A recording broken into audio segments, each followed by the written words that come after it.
Azad Samaj party के सांसद चंद्रशेखर आजाद रविवार को गाजियाबाद के नवयुग मार्केट के अंबेडकर पार्क पहुंचे, जहां उन्होंने एक विशाल जनसभा को संबोधित किया।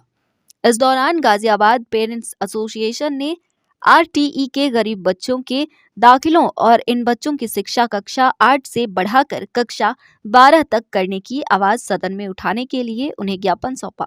जीपीए की अध्यक्ष सीमा त्यागी और सचिव अनिल सिंह ने बताया कि हम निजी स्कूलों द्वारा किताब, कॉपी, स्टेशनरी, यूनिफॉर्म, जूते, मोजे एवं मोटी फीस के नाम पर की जा रही अंधाधुंध लूट पर अंकुश लगाने और प्रदेश में आरटीई के तहत गरीब बच्चों के दाखिलों की आवाज उठाने के लिए सभी पार्टियों का दरवाजा खटखटा रहे हैं। इसी कड़ी में शिक्षा के इन अहम मुद्दों को सदन में उठाने के लिए संस्था ने सांसद चंद्रशेखर आजाद को ज्ञापन सौंपा है। 12(1) के अंतर्गत चयनित अनावी समूह को दुर्बल वर्ग के लाखों गरीब एवं आर्थिक रूप से कमजोर अभिभावक के बच्चों को प्रदेश में शिक्षा के मौलिक अधिकार से वंचित करने की आवाज सदन में उठाने की मुझसे अपील की है।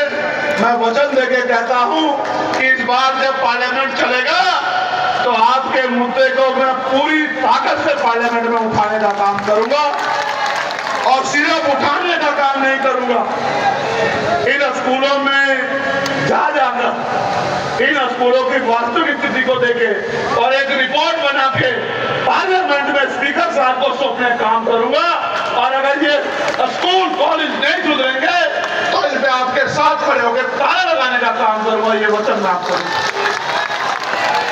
साथ साथ मैं टिकम नागर जी की पूरी टीम का, मास्टर मनोज नागर जी की और किसानों यूनियन की जो हमारी टीम है, जो समय समय में मेरे साथ खड़ी कि भाई ये समझो कि शिक्षा हथियार है कि हथियार को अगर आपने बाजारीकरण कर दिया, बाजार की भेंट चढ़ा दिया तो गरीब का बच्चा अच्छी शिक्षा प्राप्त नहीं कर पाएगा।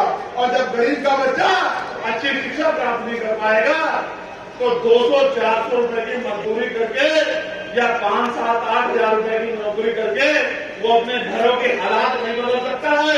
वो अपने टूटे हुए घर को पाई बचा के भी नहीं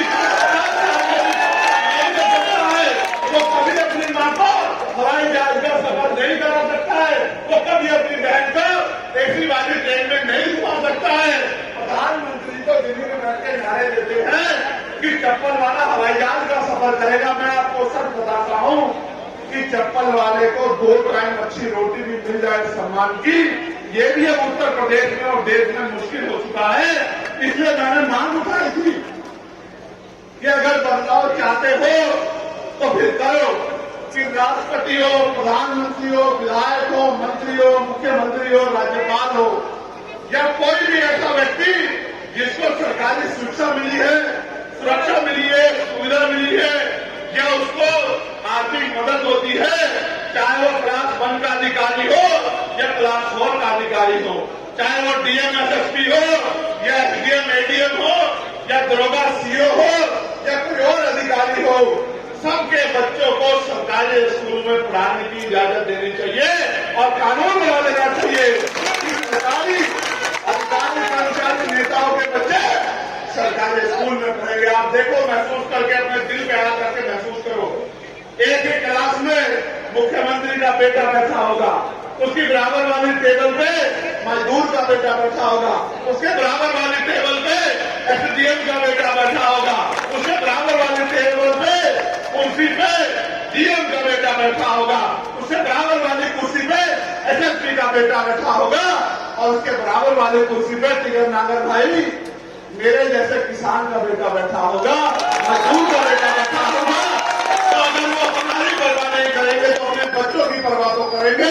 ये जो बड़े बड़े प्राइवेट सेक्टर के स्कूल बना के खड़े कर दिए, गरीब लोग इसके सामने में तो कर सकते हैं लेकिन खुद को और अपने बच्चों को इन स्कूलों में अंदर नहीं पहुंचा सकते, उनकी क्लास तक अपने बच्चों को नहीं बिठा सकते। जब ये इतनी बड़ी खाई पैदा हो जाएगी तो गरीब का बच्चा कैसे जो है इन अमीरों के बड़े बड़े स्कूलों का मुकाबला करेगा। साथ साथ मैंने ये मांग भी की है कि जितने भी सरकारी कर्मचारी, अधिकारी, नेता अभिनेता हैं, चाहे वो राष्ट्रपति से लेके और गांव का प्रधान क्यों ना हो, उनके बच्चों का रुमाल और ज्ञापन देते हैं, उनका ज्ञापन देते हैं। इलाज सरकारी अस्पताल में होना चाहिए। इसलिए हो गया भारत में, आप मेरी बात को याद रखना। उस सांसद चंद्रशेखर आजाद ने मंच से अपने उद्बोधन में संस्था पदाधिकारियों को आश्वस्त किया कि वो गरीब बच्चों के दाखिलों के शिक्षा से जुड़े मुद्दों को पुरजोर तरीके से सदन में उठाकर प्रदेश के गरीब और आर्थिक रूप से कमजोर बच्चों को शिक्षा का मौलिक अधिकार दिलाएंगे। ज्ञापन देने वालों में संजय पंडित, ज्योति, पूजा मिश्रा, राहुल कुमार आदि कई लोग शामिल रहे। उनको नहीं परवाह कहीं भी जाने की।